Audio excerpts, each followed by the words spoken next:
রাকাত নামাজের সাথে 2 রাকাত যোগ করে আমি 34 রাকাত পড়ি, আর 2 রাকাত মা বাবার জন্য দেই।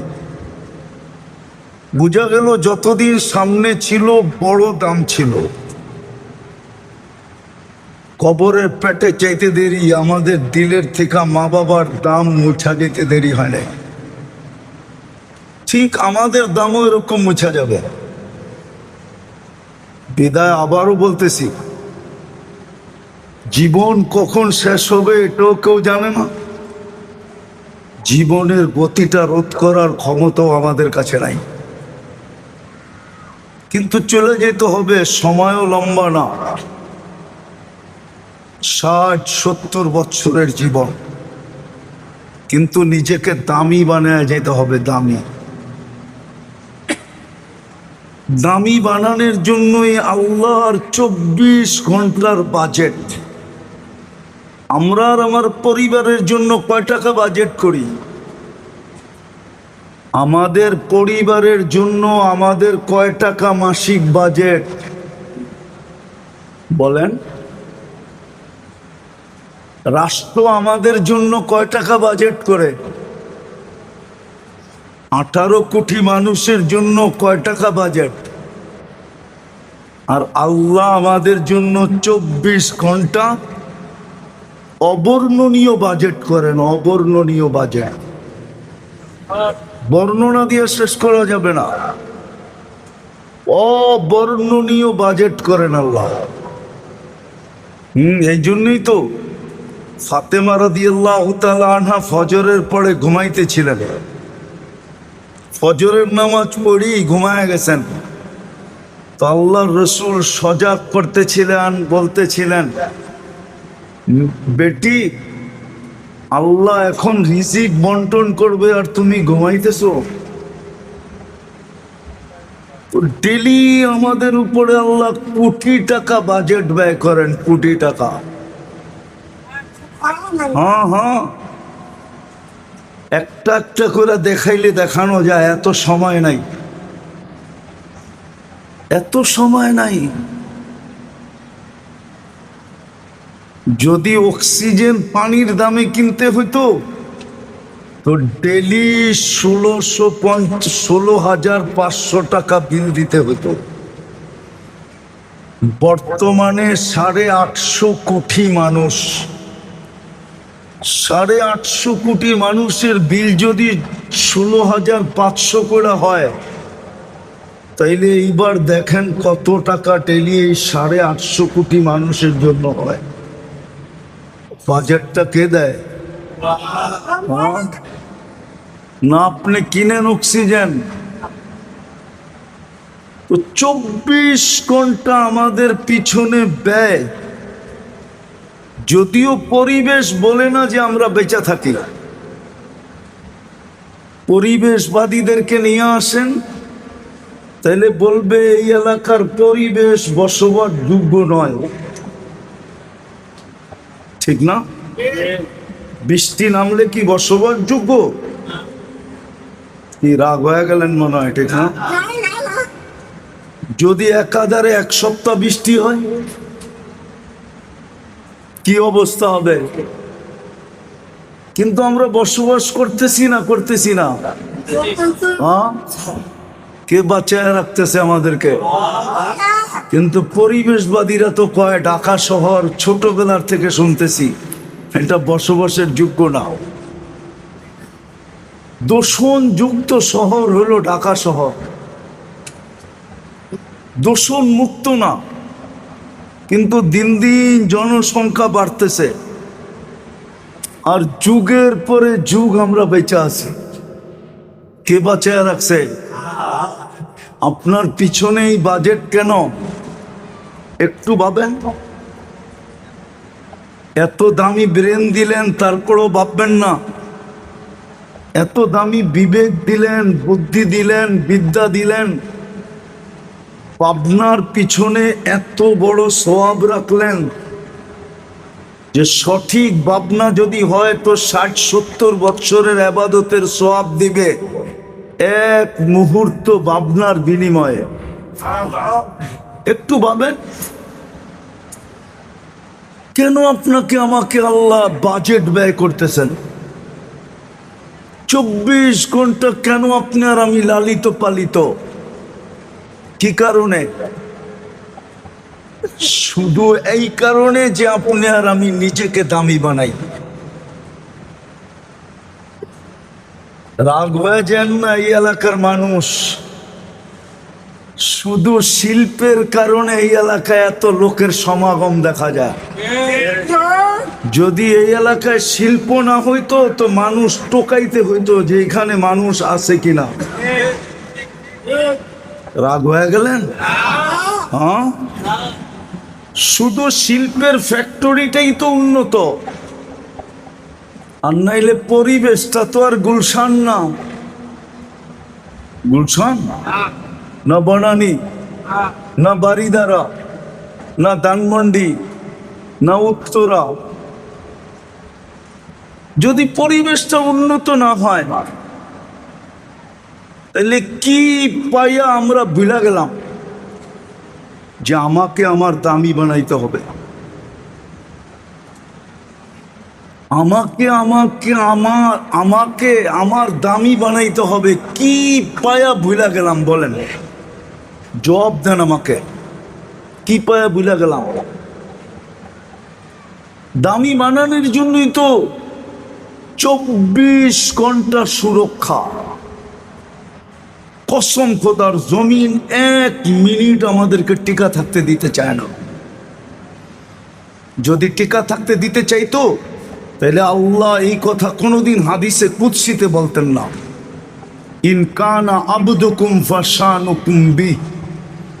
আল্লাহ জমিনকে বলে, বন্দা তোমাদের হলে যা খুশি তা করতে পারো। ইন কানা আবদি, যদি বন্দা আমার হয়, খবরদার যদি চোখ উঠায় দেখলাম।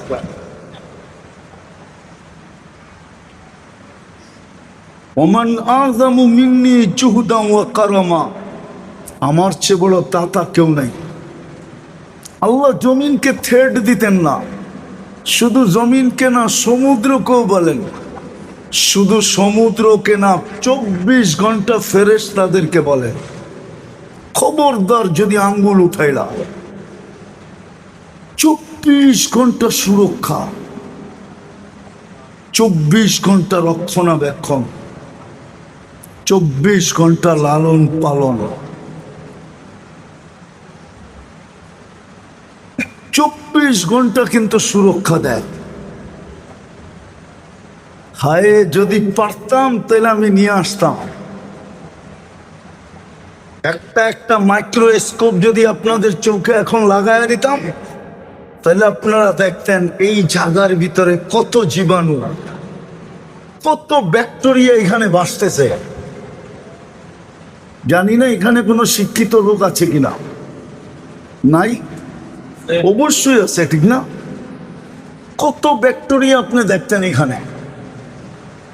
কে আপনাকে সুরক্ষা দিতেছে? কে আপনাকে আমাকে 24 ঘন্টা রক্ষণাবেক্ষণ করতেছে? কে আপনাকে 24 ঘন্টা লালন পালন করতেছে? উদাহরণ দিলে বুঝবেন কি বুঝবেন না জানি না।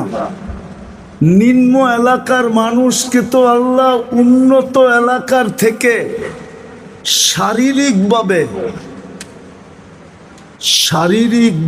যেটা ডাক্তারের ভাষায় বলে অ্যান্টিবডি, রোগ প্রতিরোধ ক্ষমতা আপনাদের গায়ে গুলশানওয়ালাদের থেকে বেশি আছে। মানেন না? মানেন না? হ্যাঁ, না মনে হয় মানে না। 2020-এ এটা টেস্ট করা হয়েছিল। গুলশানওয়ালাদের antibody, Banani, বাড়িদারা, Uttara আলাদের antibody test করা হয়েছিল।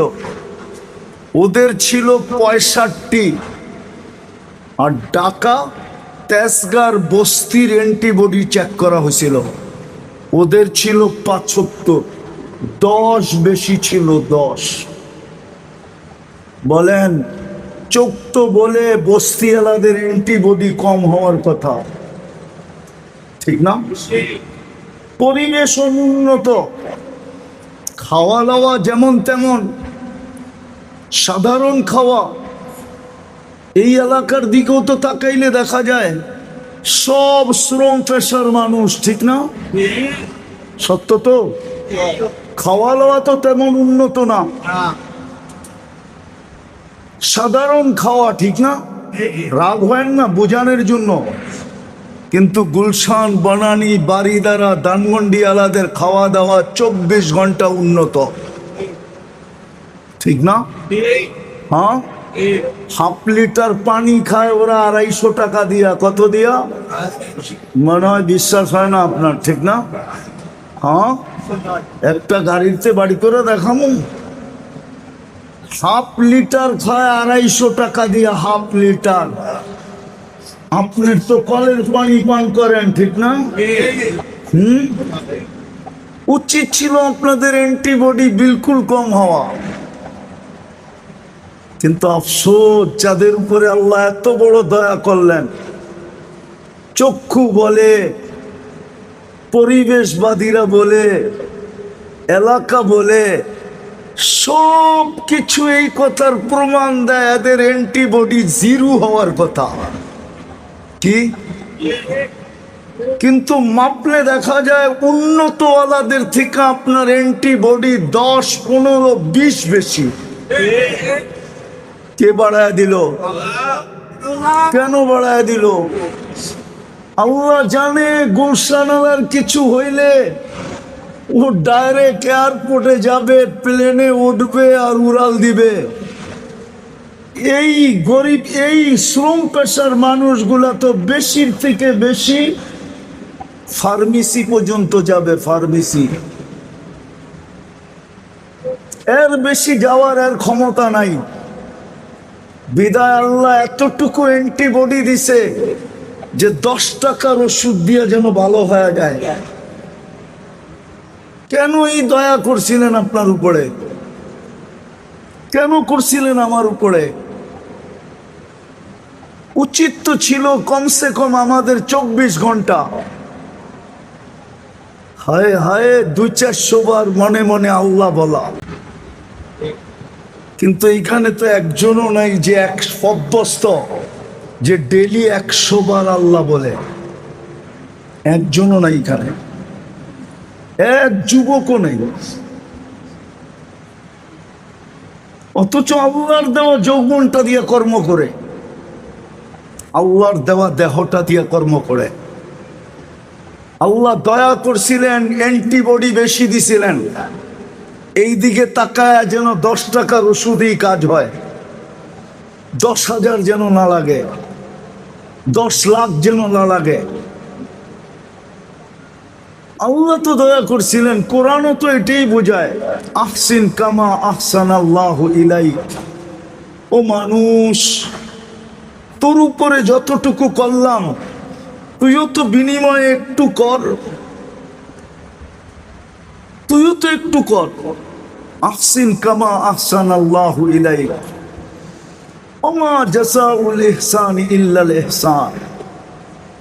আমি তো 24 ঘন্টা তোর উপরে দয়া করি, তুই মাঝে মাঝে একটু কর না। করলে কি আল্লাহ তো বেড়ে যাবে? আল্লাহর বড়ত্ব বাড়বে না রাজত্ব বাড়বে? কি বাড়বে? কিছু বাড়বে? আল্লাহর তো বাড়বে না। তো যেটা বুঝাইতেছিলাম 100 বার তো আল্লাহ বলে না এখানে কেউ। সবকিছু বাদেই দিলাম, আমি শেষ জায়গায় চলে আসছি, সবকিছু বাদেই দিলাম। যদি 5 ওয়াক্ত নামাজও পড়তো তাইলেও তো মনটা বুঝাইতে পারতাম যে ডাক দিতে দেরি, ছুটে আসতে দেরি করে না। ডাক দিতে দেরি, অথচ সহজ তো করছিলেন।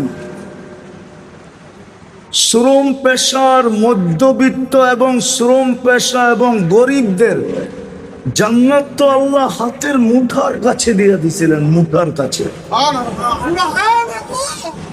জান্নাত তো হাতের মুঠের কাছে। সদিচ্ছাই তো একটা করে দিলেন।